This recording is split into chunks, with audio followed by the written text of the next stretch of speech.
To update you on the threats our country faces and the decisions this government is taking in response. As I speak, a Russian spy ship, the Yantar, is on the edge of UK waters north of Scotland, having entered the UK's wider waters over the last few weeks. This is a vessel designed for gathering intelligence and mapping our undersea cables. We deployed a Royal Navy frigate and RAF P-8 planes to monitor and track this vessel's every move, during which the Yantar directed lasers at our pilots. That Russian action is deeply dangerous, and this is the second time this year that this ship, the Yantar, has deployed to UK waters. So my message to Russia and to Putin is this: we see you, we know what you're doing, and if the Yantar travels south this week, we are ready. This is a new era of threat. It demands a new era for defence, an era of hard power, strong allies, and of sure diplomacy. And as the threat grows, Britain must step up, and we are.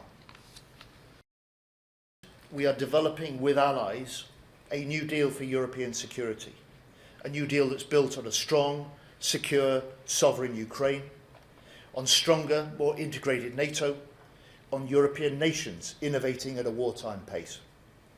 Put simply, we're getting on with the job that the British people need us and elected us to do. And today, I can announce a new programme to build the factories for the future. 13 potential sites to manufacture the munitions and explosives, with construction and diggers in the ground set to start next year. 1.5 billion of new investment in this Parliament, creating over 1,000 new British jobs.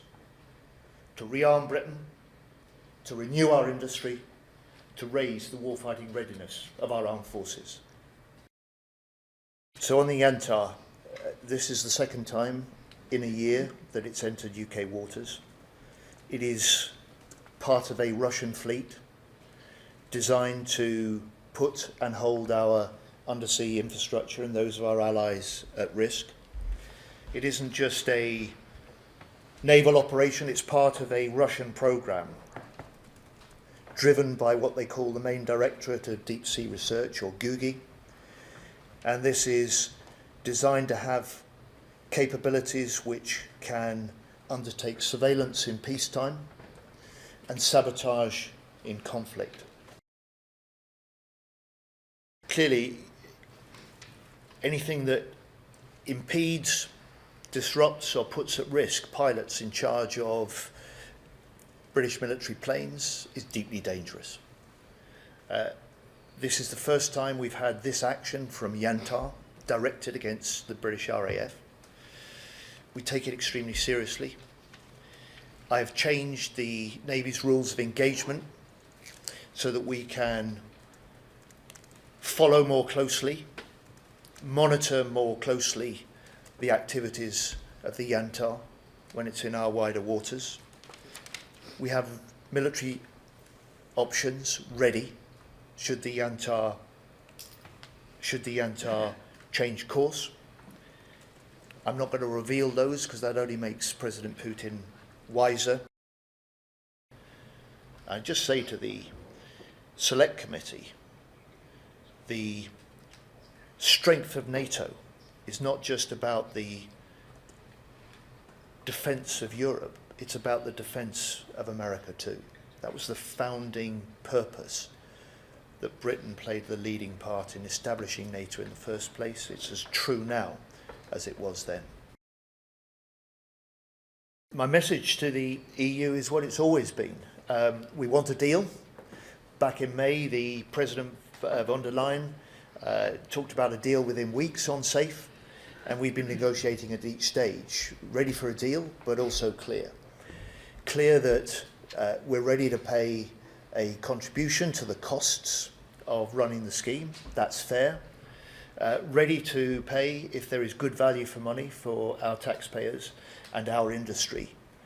And we've waited weeks within the negotiations for the chance to see the European proposals in some important areas. And for us, we're ready to be part of this scheme, but we're not ready to be willing at any price. And for us as the UK, we have an industry that's second to none in Europe. We will do these deals with other European countries. We will play our part in reinforcing European security. And we recognise that responsibility we have as Britain amongst European nations, particularly those in NATO, to play that role in future, and we will, in or out of SAFE. Thank you all. Thank you very much. If you like this video, then like, share and subscribe to Mirror Now.